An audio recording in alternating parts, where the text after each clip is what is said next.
Iran के साहिली इलाके में 14 जून को एक बदकिस्मत वाक़या हुआ जिसके अंदर जो लोग इल्लीगल तरीके से ईरान के अंदर एंटर हो रहे थे वो डूबे और उसमें पाकिस्तानी भी सवार थे। और पाकिस्तानियों के मुतालिक मुज़ात आ रही है, कोई कह रहा है 300 से ऊपर, कोई कह रहा है 200 से ऊपर। लेकिन बहरहाल यौम सोग का ऐलान किया गया पाकिस्तान में आज नेशनल लेवल के ऊपर। पाकिस्तान में बेरोज़गारी है, अनएम्प्लॉयमेंट, बेरोज़गारी, करप्शन, लॉलेसनेस, ये वजूहात हैं जो लोगों को इतनी बड़े पैमाने के ऊपर इल्लीगल तरीक़ों से बाहर जाने मजबूर कर रही हैं, या वजूहात कुछ और है। इस पर ज़रूर बात करने की कोशिश करेंगे। सियासत पे तो बात करते रहते हैं, क्योंकि मुल्क के जो सोशो पॉलिटिकल फैब्रिक है वही आपकी इकोनॉमिक डोमेन को भी डिसाइड करता है और वही लोगों की ज़िंदगियों को रूल या गवर्न कर रहा होता है। इस वक्त नो डाउट जब से गवर्नमेंट आई है, इससे पहले भी इमरान खान साहब की माशी जो मामला थे उस पर हमने खुलकर तनकीद की, लेकिन ये गवर्नमेंट इमरान खान की माशी इशारियों से वर्ष साबित हुई है। मतलब इमरान खान का जो चेयरमैन तहरीक इंसाफ का जो दौर था मईशत के हवाले से, वो तो गोल्डन लगना शुरू हो गया है इनके मईशत के इशारियों के, और जो इनके दौर में जो इस मुल्क की इकॉनमी और आम लोगों का हाल है। तो ये तमाम फैक्टर्स देखने पड़ेंगे। लेकिन सबसे पहले डॉक्टर मुसद्दिक मलिक साहब मेरे साथ मौजूद हैं, शायद भट्टी साहब, मुनीर फारूक साहब हैं। हम कोशिश करेंगे एक और राय भी लेने की कोशिश करें इस वाक़े के ऊपर, लोग क्यों बाहर जाते हैं, इस तरह इलीगल तरीके से क्यों जाते हैं। मुसद्दिक मलिक साहब, आपके पास क्या इतलात है? अभी तक तो हमें ये कंफर्म नहीं हो पा रहा कितने पाकिस्तानी जो है इसमें अपनी जान से हाथ धो बैठे। और दूसरा, जिस तरह के ब्रिटिश मीडिया ने कहा कि पाकिस्तानियों को ख़ास तौर पे इसके अंदर नीचे लाया गया, निचले हिस्से में किश्ती के लाया गया, उनको बंद किया गया, पूरा एक एहतमाम किया गया जो है ग्रीस के जो कोस्ट गार्ड थे उनकी तरफ से कि पाकिस्तानी मरें। तो इसके ऊपर आपने कोई इन्वेस्टिगेशन या आपने कोई यूनान की गवर्नमेंट से कोई प्रोटेस्ट, ज़रा बताइएगा क्या मामला है थोड़ा, अगर आपको इंफॉर्मेशन है तो। देखें, इस पे इन्वेस्टिगेशन जारी है और बहुत जल्द इसकी तमाम तफसीलात जो हैं वो आपके सामने आ जाएंगी। और मैं समझता हूँ कि सबसे पहले तो वो लोग जो इंतकाल फरमा गए हैं उनके लिए दुआए मग़फ़रत और अल्लाह उनके लवाहिकीन को सब्र दे। बड़ा मुश्किल सब्र आता है इस तरह के मामलात में, लेकिन साथ के साथ मैं समझता हूँ ये जो हमारे मुल्क में कुछ इल्लीगल तरीक़ाकार अपनाए जाते हैं जिनके ज़रिए लोग तो अपने रोज़गार की तलाश के लिए बाहर निकलते हैं, मगर ये जो कुछ स्मगलर्स हैं जो इंसानी स्मगलिंग करते हैं वो उनकी ज़रूरियात या ख्वाहिशात या तमन्नात, आप किसी हद तक अपनी गवर्नमेंट को भी जिम्मेदार समझते हैं इस बेचैनी का, इस अनएम्प्लॉयमेंट का, इस उसका कि लोग जो है वो जोक दर जोक कह रहे हैं कि चाहे इलीगल जाना पड़े, चाहे मरना पड़े, मरने का चांस हो, यहाँ से निकलें आपकी गवर्नमेंट के दौर में चलने वाले मुल्क की इकॉनमी से। जी, ये दो मामलात हैं। एक तो आपको पता है कि इंसानी स्मगलिंग का मामला आज का तो है नहीं, अगर सिर्फ आज का हो तो हम कह सकते हैं कि किसी भी एक हुकूमत को मोरद इल्ज़ाम ठहराया जा सकता है, क्योंकि ये इस वक्त हमारी वॉच में हुआ है। तो ऑब्वियसली जो मुआशी इशारियों का आप जिक्र कर रहे हैं, जो लोगों पे सख्ती है, महंगाई है, उसकी वजह से लोग अपने लिए रोज़गार ढूंढने के लिए निकलते हैं। लेकिन मैं समझता हूँ और अर्ज करूँगा सब लोगों को कि जो लीगल तरीक़ाकार है जिनके अंदर प्रोटेक्शन होती है वो बेहतर तरीक़ाकार हैं। नौकरी की तलाश के लिए भी हमारे जीसीसी के अंदर आपने देखा है बेशुमार लोग जाते हैं, वो सब लीगल तरीक़ाकार के ज़रिए जाते हैं। और जो उनके हैंडलर्स होते हैं वो भी रजिस्टर्ड होते हैं, जो उनकी कंपनियां होती हैं जो उन्हें वहाँ पर लेकर जाती हैं, वहाँ से बाकायदा डिमांड आती है। उसमें भी कुछ इरेगुलरिटीज़ हो जाती हैं, मगर वो इरेगुलरिटी स्मगलिंग नहीं होती, इस तरह नहीं होता कि तय खानों में दफन करके उनको ले जाया जाए। तो ये जो लोग हैं इनको कड़ी सज़ा दी जाएगी, और ये कड़ी सज़ा तो मिलनी चाहिए ऑब्वियसली, और इंशाल्लाह ये आपके सामने। ठीक, भट्टी साहब, आप इस सारे वाक़े को किस तरह देखते हैं? मैं चेयरमैन तहरीक इंसाफ की बात सुन रहा था, वो तो उसको एक पोलिटिकल उन्होंने उसका वो दिया एंगल। उन्होंने कहा जिस मुल्क के अंदर रूल ऑफ लॉ ना हो तो वहाँ पे लोग जो है इस तरह ही इलीगल तरीके से बाहर निकलते हैं। उनकी बात हो गई, लेकिन आपके नज़दीक ये क्या है? ये जो वाक़यात, इस तरह का जो वाक़या हुआ है, ये क्या इंडिकेट कर रहा है? भाईजान, ये हमारे मुल्क का नोहा है, मरसिया है, ये हमारे मुल्क का मुकद्दर है, किस्मत है, नसीब है। ये हमारे मुल्क की 75 साला कहानी है। ये हमारे मुल्क का अलमिया है। ये हमारे मुल्क का दुख और गम है। ये जो परचम परचम नीचे करना और सोगवार मनाना किस मुंह से? आपके पास कोई महकमा नहीं है इनको रोकने के लिए। ये कोई पहला हादसा हुआ है? दर्जनों हादसे हो चुके हैं इस तरह के, 20 हादसे हो चुके हैं। मुल्क की जेलों में देखें, दुनिया की जेलों में देखें हमारे लोगों का क्या हाल है और क्या किया है आप लोगों ने इस मुल्क के लिए। चेयरमैन पीटीआई साहब अपनी सियासत झाड़ रहे थे, ये हुकूमत अपनी सियासत झाड़ रही है। इनको क्या लगे इन सारों को, हम गरीबों से? इन्होंने हमारे लिए क्या मौके पैदा किए हैं? 10 करोड़ लोग इस वक्त गरीब हैं या गुर्बत की लकीर के नीचे हैं। FIA क्या कर रही है? ये इंसानी स्मगलर्स कहीं ऊपर से आते हैं और गायब हो जाते हैं। ये कौन लोग हैं? ये आपको ये जो मजहबी अमूर का, ये हमारे कानून की एक आपको मैं मिसाल देता हूँ। ये हमारे मजहबी अमूर का जो वज़ीर, जिसकी पिछले रमज़ान में डेथ हो गई थी ट्रैफिक हादसे में, उसको वो आके गाड़ी ने आके हिट किया, जिसकी वजह से वो जान से गए। 3.5 महीने में कोई 13 मरतबा के करीब उनके चालान हुए थे उस ड्राइवर के, और हर मरतबा वो छूट जाता था, कभी 100 रुपया दे के, कभी 200 रुपया दे के। कभी किसी महज़ब मुल्क में, किसी जहाँ आइन और कानून है, वहाँ 13 मरतबा, 3.5 मरतबा तेज़ रफ्तारी पर 3.5 महीने में इस तरह को छूट सकता है? ये सारे मिले हुए नीचे महकमे हैं, ये इंसानी स्मगलर्स। ये कौन लोग हैं? ये भी हमारे, ये कत्ल हुए हैं, रोज़ कत्ल होते हैं गरीब, मुल्क के अंदर, मुल्क के बाहर, बेरोज़गारी के हाथों, गुर्बत के हाथों, महंगाई के हाथों, थानों में, कचहरियों में। सोगवार कर दिया है, परचम डाउन हो गया है, हुकूमत अमल कर रही है। भाई आपके बच्चे तो मौजों में हैं, चेयरमैन पीटीआई के बच्चे मौजों में हैं, नवाज शरीफ साहब के बच्चे मौजों में हैं, बिलावल साहब मौजों में हैं। हमारे बच्चों का के लिए क्या किया आप लोगों ने? ये जुल्म करते हैं, ये कातिल हैं, हमारे हर जगह कातिल हैं। किस थाने में हम महफूज हैं? किस अस्पताल में हमें इलाज मिलता है? किस गली मोहल्ले में हम महफूज हैं? इस्लामाबाद मिनी कराची बन गया भाईजान।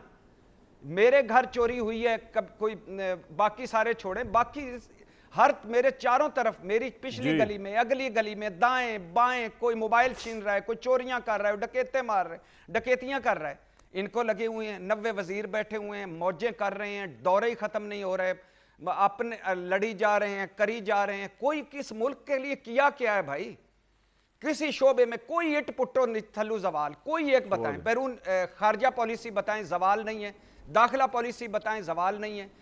ये जो बाहर भिजवाने लोग, जवाल नहीं है। लेकिन भट्टी साहब, ये कुछ आप उन लोगों को भी तो समझाए ना जो बेवकूफ़ों की तरह कानून को अपने हाथ में लेते हैं।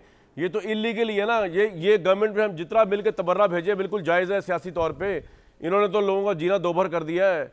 मेरे और आप जैसे लोगों की भी सेविंग कम कर दी। चले हमारा जीना उस तरह दोभर तो नहीं किया, लेकिन हमारी सेविंग जो है वो कम कर दी है। मैं यहाँ तक बात कह देता हूँ, तो आम आदमी जो है उसको तो जो 3 वक्त की रोटी मुश्किल से खाता था वो 1 वक्त पे आ चुका होगा, जो 2 की खाता था वो बिल्कुल ही फारिग हो गया होगा। तो वो तो बात ठीक है, लेकिन उनको भी तो एजुकेट करें ना। We cannot make a justification के जो इलीगल बाहर जाते हैं। मैं जरा मुनीफ फारूक साहब को भी सुन लूँ। मुनीफ साहब, एक तो चेयरमैन तहरीक इंसाफ ने नहीं, एक बात कामरान भाई, सिर्फ एक बात, कोई जस्टिफिकेशन नहीं उन लोगों के लिए कि जो बाहर जाते हैं। कोई इलीगल तरीके से बाहर जाते हैं, इंसानी स्मगलरों के लिए कोई जस्टिफिकेशन नहीं है FIA के लिए। लेकिन मेरे भाईजान, जिस मुल्क में आइन और कानून की हुक्मरानी होती है, वहाँ 80% ऐसे जराइम नहीं होते, 80% ऐसे कत्ल नहीं होते। जब आप मुजरमों मुलजमों को छोड़ेंगे, जब आपके इदारे मिल जाएंगे इन 2 नंबर और 10 नंबर लोगों के साथ, जब सुहाने सपने सजाकर इन लोगों को भिजवाया जाएगा और वो भी पैसे दे के जाएंगे।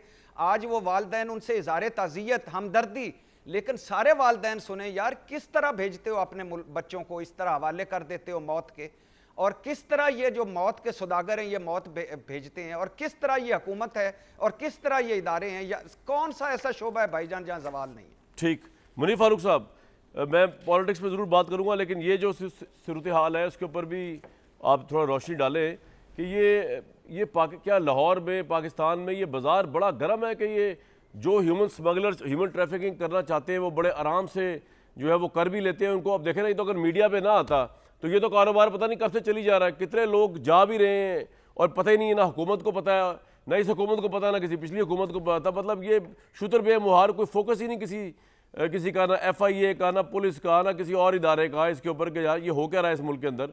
और दूसरा ज़रा इसमें भी कर दीजिए कि इमरान खान जो है उन्होंने कल कहा है चेयरमैन तहरीक इंसाफ साहब ने कि जी ये तो मुल्क में क्योंकि रूल ऑफ लॉ नहीं इसलिए इस तरह के वाक़यात हो रहे हैं। वो तो खैर उनके दौर में भी कोई ख़ास नहीं था। बहुत शुक्रिया जी मुनीब साहब। बहुत शुक्रिया कामरान साहब। देखिए, सबसे पहले को गुजारिश ये है कि ये तो बायस शर्म बात है कि हमारे मुल्क में FIA की मौजूदगी में और तमाम कानून नाफिज करने वाले इदारों की मौजूदगी में ह्यूमन ट्रैफिकिंग का बाज़ार गर्म हो या एजेंट्स माफिया काम करता हो जी। लेकिन सच और झूठ की जिस तरह से तफरीक अपनी जगह मौजूद होती है, उस तरह सही काम और गलत काम की तफरीक भी मौजूद होती है। देखिए, हमारे अपने मुल्क के अंदर रह के खुदा न खास्ता किसी बहुत जुमू हाली का शिकार है, अगर कोई चोरी करने पर मजबूर हो जाता है तो जस्टिफिकेशन तो कोई नहीं, लेकिन ये कहा जाता है कि ठीक है क्योंकि वो इतना डेस्परेट हो गया था अपने बच्चों के लिए, उसने रोटी चुरा ली है, किसी जगह डकैती डाली कि मेरे बच्चे भूखे हैं। वो तो बात समझ में आती है। लेकिन ये जितने घरों से ये तमाम बदकिस्मत लोग गए और उनके घर वाले अब शदीद इस्तराब का शिकार हैं और शदीद तकलीफ़ में है, उनके साथ मुकम्मल हमदर्दी है। लेकिन ये जहन में रखिए, इसकी चॉइस हम खुद करते हैं। सबको पता है कि जो डंकी का कॉन्सेप्ट है या जो गैर कानूनी तरीके से लोग बाहर जाते हैं ये क्या है। और ये भी मैं आपको अर्ज़ करूं कि ये सिर्फ पाकिस्तान से रिलेटेड नहीं है। अगर साउथ ईस्ट एशिया में आप देखें तो अगर ऐसी कोई मुल्क जो कि लैंड लॉक्ड नहीं है, बाकी ममालिक के अंदर भी ये कॉन्सेप्ट मौजूद है। ये बायस शर्म बात है कि नहीं होना चाहिए और कानून नाफिज करने वाले इदारों को ये नहीं करना चाहिए।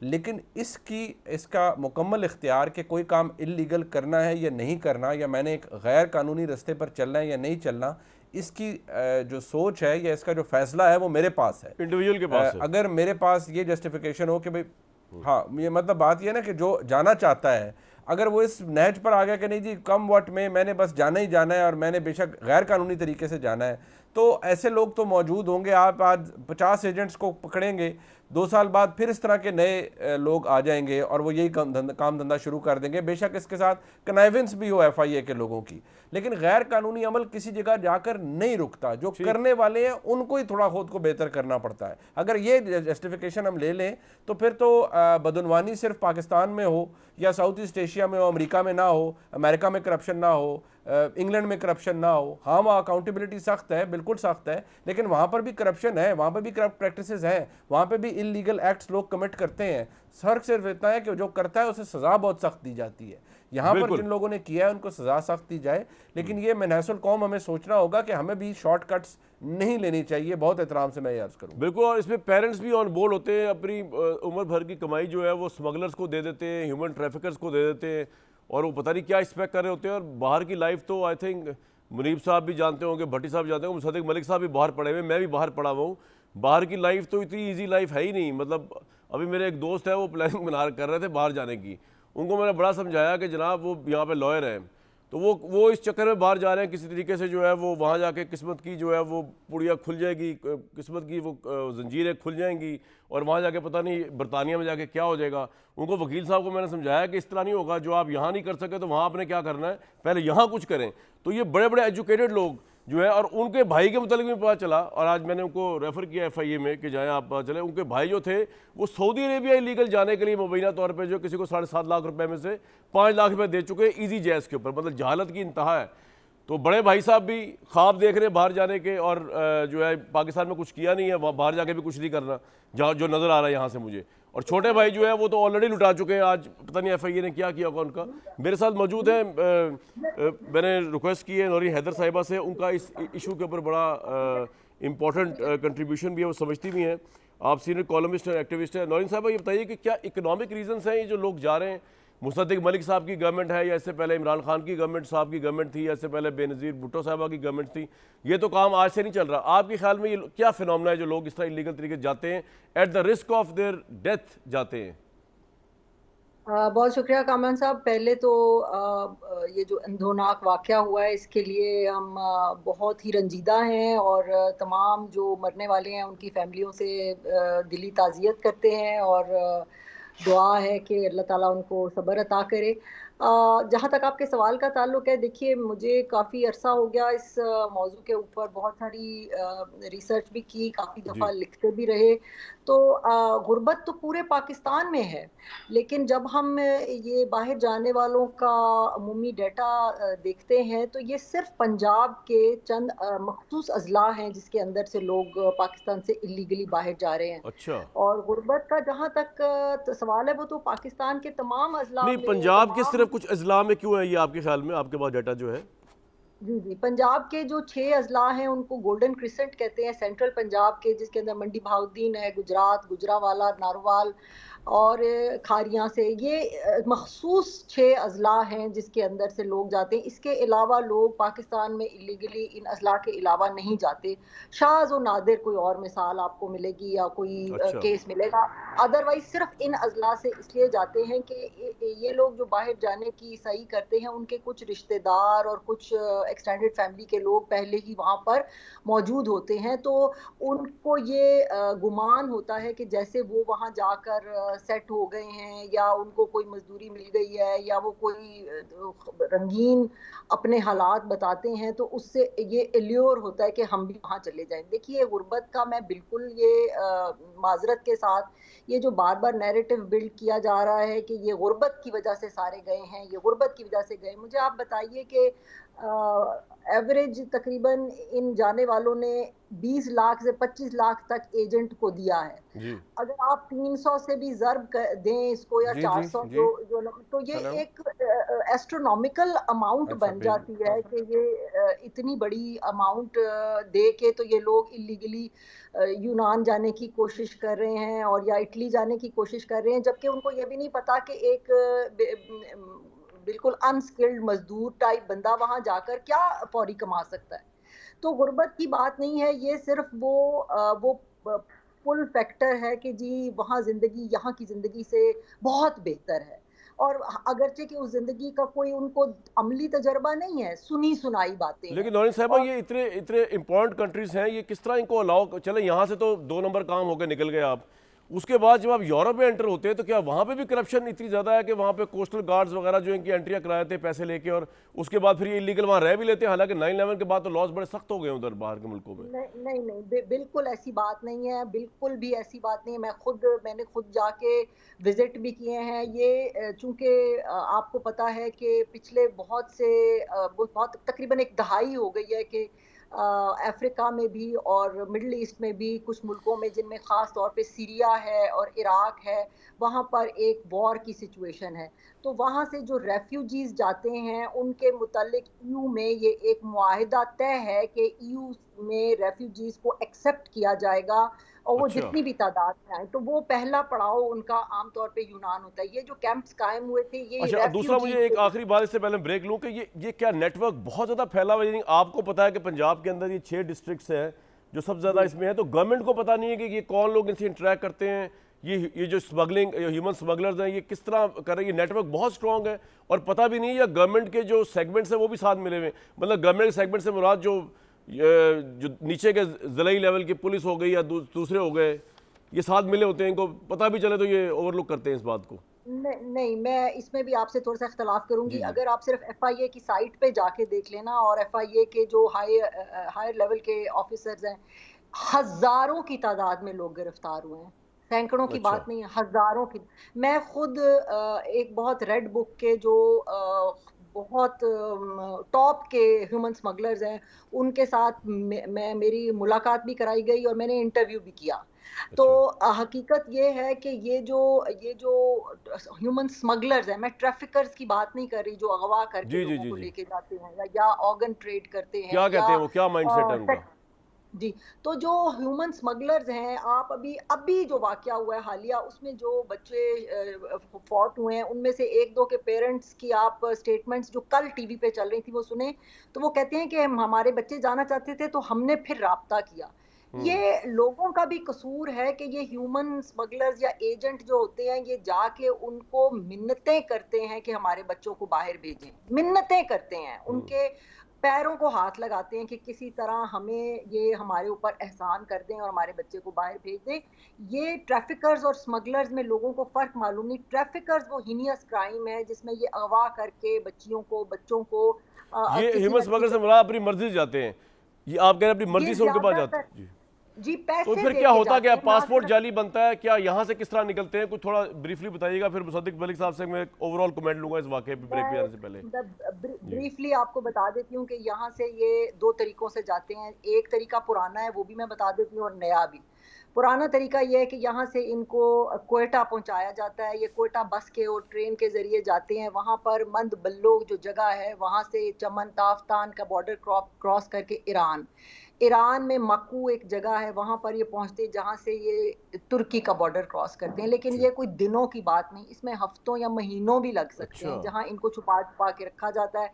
बाज़ औक़ात ये वहीं से, यानी हज़ारों लोग ईरान से डिपोर्ट हुए हैं। हज़ारों की तादाद में लोग तुर्की से डिपोर्ट होते हैं, पकड़े भी जाते हैं। अब ये जब तुर्की का रास्ता इख्तियार करते हैं ईरान से, तो वो पहाड़ी रास्ता है जिसको सलमास पास कहते हैं, उसमें 2-3 दिन लगते हैं। वहाँ पर बेशुमार लोगों की डेथ हो जाती है। वो पहाड़ी रास्तों पे वो उनकी इंसानी हड्डियों से भरा हुआ है। ओहो वहाँ से ये तुर्की पहुँचते हैं, तो इस्तांबुल तो बहुत दूर है। जहाँ से ये तुर्की एंटर होते हैं, वहाँ पर ये कंटेनर ट्रकों के अंदर छुपा के इनको फिर 12 और से लेके 48 घंटे का सफ़र है, ये फिर इस्तांबुल पहुँचते हैं। इस्तांबुल के अंदर भी इनको कैद रखा जाता है सेफ हाउसेस के अंदर, और वहाँ पर छुपा-छुपा के, या इनको बाज़ औक़ात छोड़ भी दिया जाता है कि जिस दिन हम तुम्हें बुलाएँगे उस दिन आ जाना। अच्छा वहाँ से ये 2 रास्तों से क्रॉस करते हैं यूरोप। एक रास्ता बल्कान स्टेट्स के अंदर से होके जाता है, जिससे ये वहाँ बुल्गारिया और फिर बाल्कन स्टेट्स के अंदर से होके तो इटली पहुँचते हैं। और दूसरा रास्ता ये है कि इस्तांबुल के ज़रिए ये छोटी रबड़ की तो कितने कश्तियों लोग में बच जाते हैं एट एवरेज और कितने मर जाते हैं रास्ते में ही, मस्ट है कि मरेंगे एवरेज? इसकी कोई तादाद तो हमें नहीं पता कि ठीक रास्ते में कितने लोग मर जाते हैं, लेकिन आप ये समझें कि सिर्फ 2019 में कोई 17-18 हज़ार लोग सिर्फ डिपोर्ट हुए फॉर एवरी ईरान से। इसी तरह हज़ारों ठीक है, की मेरे साथ ही तादाद में रहिएगा लोग मुसद्दिक मलिक साहब। ये सारे इशू के ऊपर आपने कोई कमेंट करना है इससे पहले मैं ब्रेक लूँ? जी, मैं सिर्फ ये कहूँगा कि एक तो इतना अंदोनाक वाक़या है कि इस पे कमेंट्री करना बड़ा मुश्किल हो जाता है, कोई मस्बत कमेंट्री करना। लेकिन मुझे अब 10 साल हो गए हैं सियासत में, और आपके सामने भी हाज़िर होता हूँ रोज़, टेलीविज़न पे दीगर प्रोग्राम्स में भी जाता हूँ। तो मैंने किसी को उम्मीद दिलाते नहीं देखा है। ये नहीं कि हमारी हुकूमत ने की इस वक्त जो कारकर्दगी है, मैं कह रहा हूँ कि उससे लोगों को ऊपर महंगाई का बोझ नहीं पड़ा, लेकिन मैंने कभी किसी के मुंह से उम्मीद की बात नहीं सुनी। तो जब ये बच्चे आपकी ये नाउम्मीदी की गुफ्तगू सुनते हैं तो उनको ऐसा लगता है कि यहाँ पे तो कुछ नहीं है और यहाँ पे तो हमारा कोई मुस्तकबिल नहीं है। फिर वो लीगल इलीगल तरीके से जाने की कोशिश करते हैं। तो मेरी गुजारिश ये होगी कि क्रिटिकल हमें होना चाहिए, अपने मुआशरे पे भी होना चाहिए, हुकूमत पे तो ज़रूर होना चाहिए, लेकिन 10 साल हो गए हैं और इंसान को अपना जी कड़ा करना पड़ता है कि कोई बात उम्मीद की भी हो, किसी जगह पे कोई अगर हम कोई चीज़ें करते हैं 1 या 2 तो वो हाईलाइट हों, बच्चों को उम्मीद पैदा हो कि इस मुल्क के अंदर भी उनका मुस्तकबिल है, आगे बढ़ सकते हैं। वो इलीगल ना हरकत मुल्क में करें ना मुल्क के बाहर करें।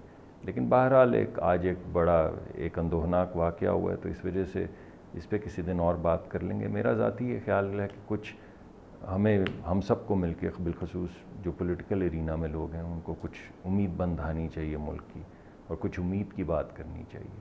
बहुत ज़्यादा प्रोवोकेटिव गुफ्तगू हो जाती है जिससे जो सुनने वाला है, यानी जो कहने वाला है, वो तो शायद बेहतर दिखता है, मगर सुनने वाला डिजेक्टेड हो जाता है और कहता है कि मैं यहाँ पे क्या कर रहा हूँ ऐसे मुल्क में, मुझे तो यहाँ से चला जाना चाहिए किसी भी सूरत से।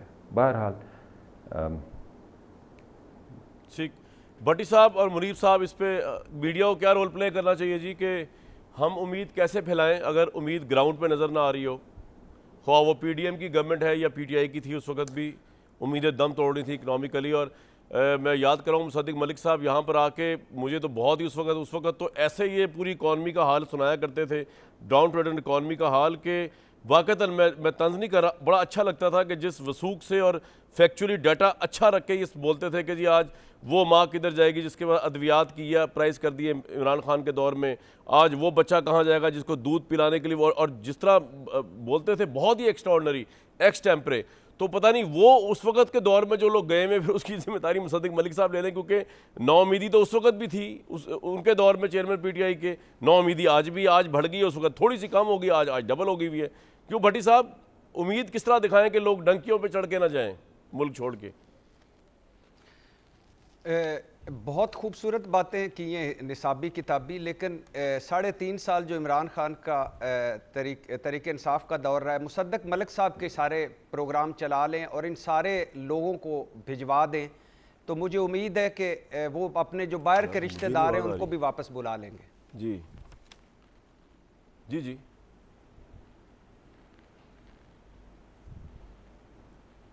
भट्टी साहब, आपकी आवाज़ जो है ना वो पता नहीं कहाँ चलेगी, लेकिन मैं एक ब्रेक के बाद आपसे, मुनीब साहब से, दौरीन साहब हमारे साथ मौजूद हैं, कि नाउमीदी जो है असल में शाह हसन मंटो के ऊपर जब उनके अफसाने थे उनके ऊपर बहुत ज़्यादा तनकीद हुई, उन पर फौशी का इल्ज़ाम भी लगा, बड़ा कुछ लगा, तो उन्होंने उसके ऊपर प्ली लिया, हर कोर्ट से वो बरी हुए थे अपने अफसानों के ऊपर। उन्होंने कहा कि ये जो मैं दिखा रहा हूँ ये तो सोसाइटी का वही रंग है जो सोसाइटी है, तो अगर आपको बहुत बुरा लगता है तो इस हकीकत को चेंज करें, ना कि शीशा जो कि मैं दिखा रहा हूँ अपने अफसानों के थ्रू उसको बुरा भला कहें। लेकिन अच्छी बात की मुसद्दिक मलिक साहब ने, थॉट प्रोवोकिंग बात है, अगरचे पिछली हुकूमत में जब ये अपोजिशन में थे ये बिल्कुल उसके बरक्स बात करते थे और हमको अप्रिशिएट करते थे कि झूठी होप दिलाना भी एक बहुत ख़तरनाक बात है। अवाम के सामने झूठ बोलना, मैं मीडिया की बात कर रहा हूँ, अवाम के सामने झूठ बोलना, अच्छाई को बुराई, बुराई को अच्छाई दिखाना, यानी कि उतना ही बुरा है कि अगर एक आप अच्छाई को बुराई दिखाना उतनी जितना बुराई को अच्छाई दिखाना है कि जी कोई कुछ नहीं रहा, अच्छा सब कुछ सब सही चल रहा है। तो इस पर ज़रूर बात करते हैं एक ब्रेक के बाद।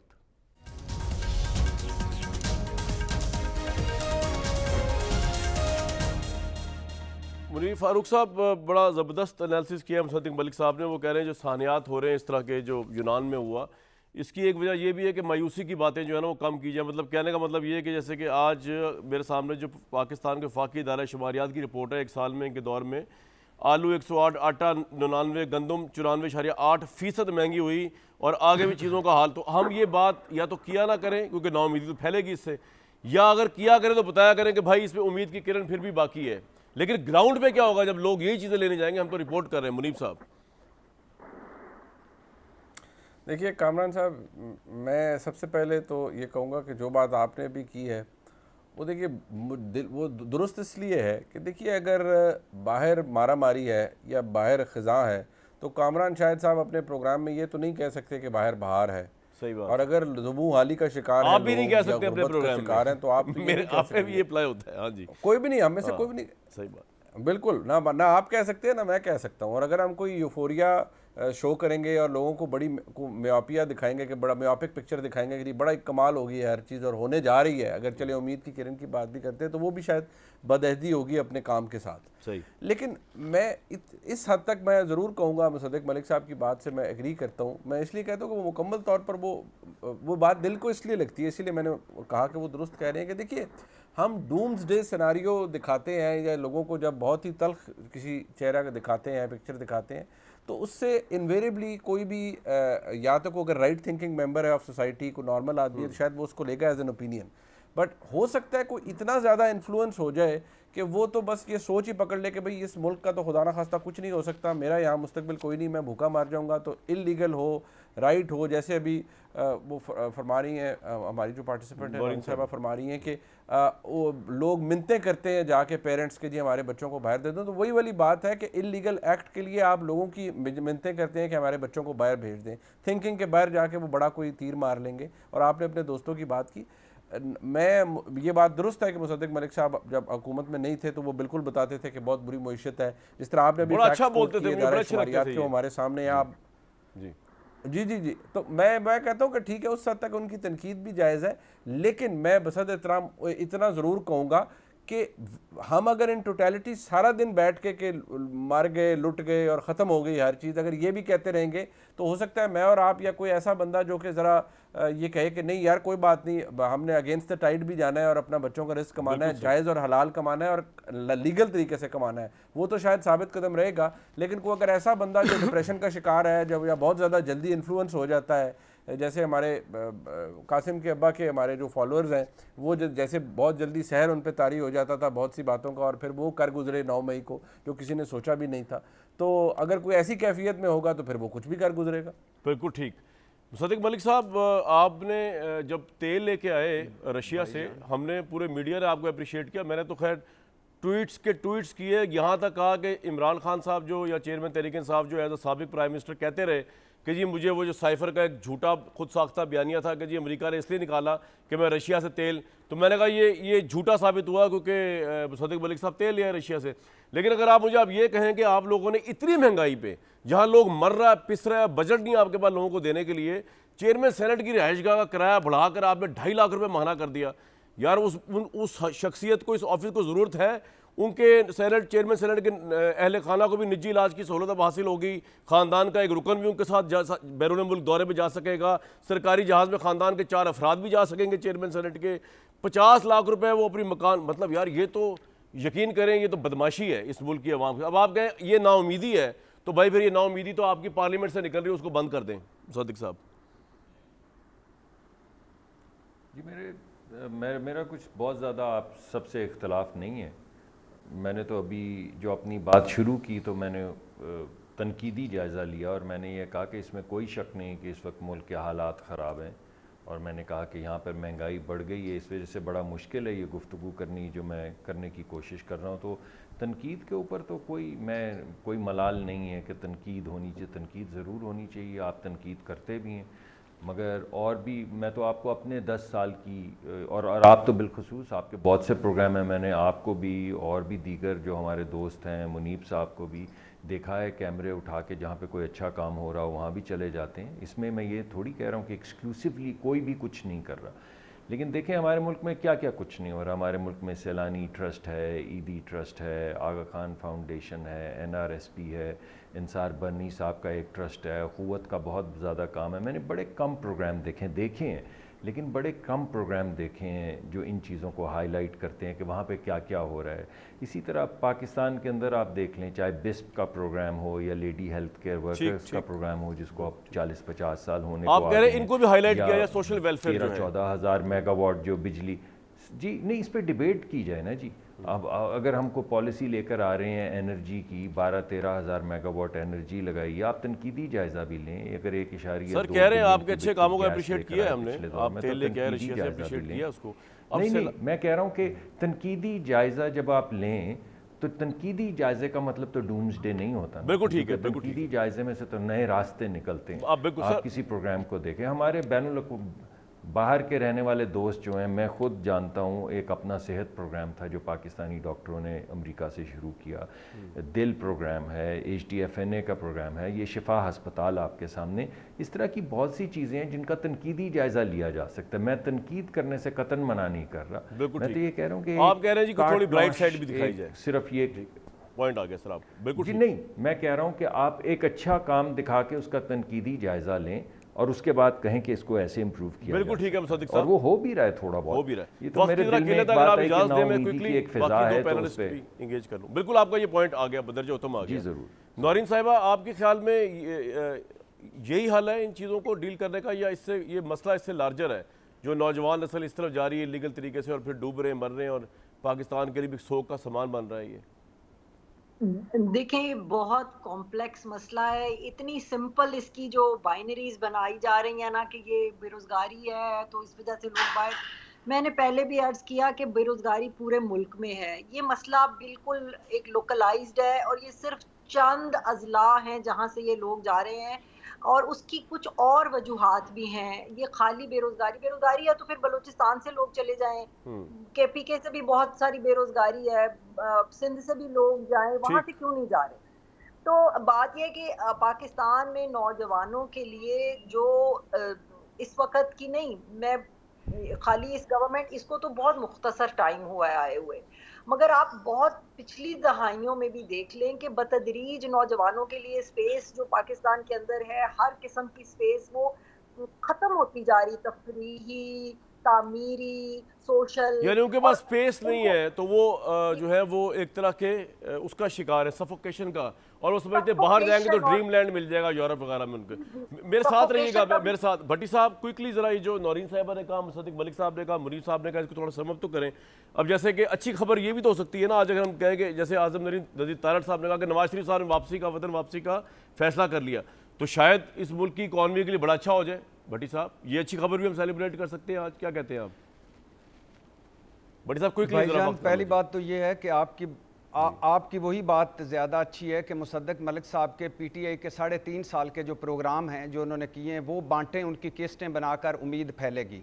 दूसरा, इक़्तिदार में आकर मुसद्दिक मलिक साहब ने क्या उम्मीद फैलाई, आते ही कहा कि हमारे पास तो जहर खाने को भी पैसे नहीं हैं।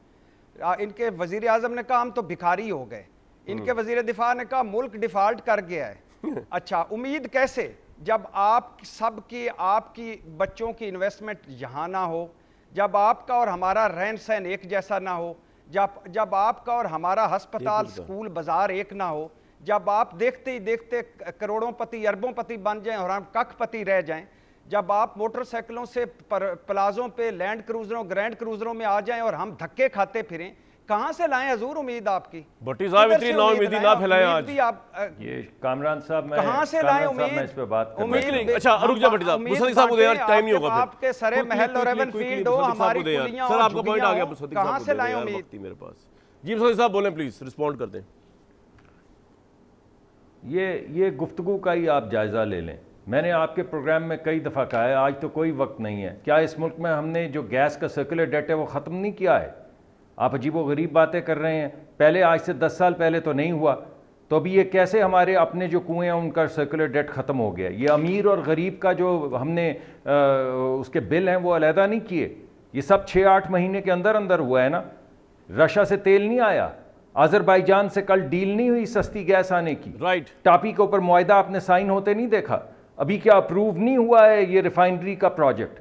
आप ऐसे हवा में एक बात कर रहे हैं, हर एक चोर है, किसी के बच्चे, आपके बच्चे जहां हैं वहीं पे हमारे बच्चे हैं। क्या बातें आप भट्टी साहब सबको चोर ना कहा करें यार, किसी के बच्चे भट्टी हैं साहब, और ये चोरी है और ये मैंने डकैती जाना है, पड़ेगा। ये भट्टी क्या आप साहब, बातें कर रहे हैं? भट्टी साहब इस तरह की बातें लगी अगर कहाँ हैं आप आपके बच्चे जहां हमारे बच्चे हैं? मेरे बच्चे तो यहाँ हैं, लंदन है मेरे बच्चे, आपके एवन फील्ड में या सरे महलों में है मेरे मैं बच्चे। आपके साथ बैठ के मेरे यहाँ बच्चों पे को इतने आपके खुश बच्चों नसीब की हैं बात कि करूं, कख काम ना आप करे और मुनासिब समझेंगे, अरबोंपति बन जाएं। आप ऐसी भाई, मैं तो फजूल बातें मत नीचे से करें। गरीब आदमी ऊपर से आपके धक्के खानदान खा के के आया हूं। मुताल्लिक आपस में मैं ना कहूं, लड़ें, आपस आप में कैसी लड़ें। बातें अच्छा करते हैं? लगेगा, आपके ऐसे बच्चे, ही हमारे आप आज बच्चे, एक उम्मीदें। आपस में ना लड़े। भट्टी साहब मुसद्दिक साहब आपस में ना लड़े। वो लास्ट वीक तो आप इकट्ठे बैठे हुए थे, मेरे साथ बड़ी अच्छी खुशगपियाँ चल रही थी। एक ब्रेक के बाद मैं आपको बताऊंगा कि आजम खान कहाँ पर है।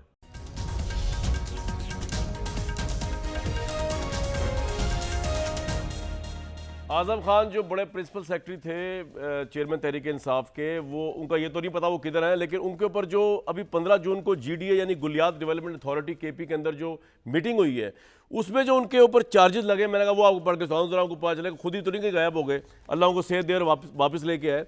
उनके ऊपर ये इल्ज़ामात जो है ना वो बड़े अजीब व गरीब किस्म के हैं कि वो चेयरमैन साबिक वज़ीर-ए-आज़म के दौर में गुलियात में वाक़या 8 अरब रुपए की प्रॉपर्टीज़ को चंद टकों के एवज़ उन्होंने आउटसोर्स किया मुबैना तौर पर। आजम खान साहब ने गिलियात रीजन के रेस्ट हाउसेस को गैर कानूनी तरीके से रेगुलाइज किया गया। 14 रेस्ट हाउसेस को आउटसोर्स किया, इसकी कुल कीमत DC रेट के हिसाब से लगभग 2 अरब रुपए बनती है। 2019 में ये रेस्ट हाउसेस 35 मिलियन सालाना की मामूली रकम के एवज सियासी वाबस्तगान और उनके रिश्तेदारों और पसंदीदा अफराद को मुबैना तौर पर तजदीद महदों पर दिए गए। इसके अलावा रेस्ट हाउसेस के अलावा उन्होंने उन पर यह भी इल्ज़ाम है कि रज़ा अली जो है उनको साबिक वज़ीर-ए-आज़म के प्रिंसिपल सेक्रेटरी आजम खान ने अपना असर शोक इस्तेमाल करके DG GDA तैनात करवाया, जो उनके करीबी साथी हैं मुबैना तौर पे। और इसके अलावा ये भी है कि हिल्टन होटल, अयोबिया चेयरलिफ्ट और फूड स्ट्रीट समेत रेस्ट हाउस और दीगर मनसूबों को आउटसोर्स करते हुए GDA एक्ट 2016 के सेक्शन 6 में बयान किए गए सारे के सारे जो कवायद थे उनको नज़रअंदाज किया। 28 कनाल से ज़ायद रकबे मुहैयत 31 रिहायशी और कमर्शल इमारतों को 352 मिलियन के एवज गैर कानूनी तरीके से रेगुलाइज किया गया, जिससे मुल्क को, सूबे को 700 मिलियन का नुकसान हुआ। ये तमाम चीज़ें जो है फैक्ट फाइंडिंग मशीन जो है के तहत सामने आई हैं 15 जून को ये हमारे सामने आई तो मैंने कहा आपके साथ शेयर कर लूँ कि आज़म खान साहब जो है उनको आके मीडिया में भी जवाब देना चाहिए और इसका कोर्ट में भी जवाब देना चाहिए। करप्शन के मुबैना इल्ज़ामात ऐसा ऐसा खुलते जा रहे हैं। मुझे दीजिए कल तक इजाज़त।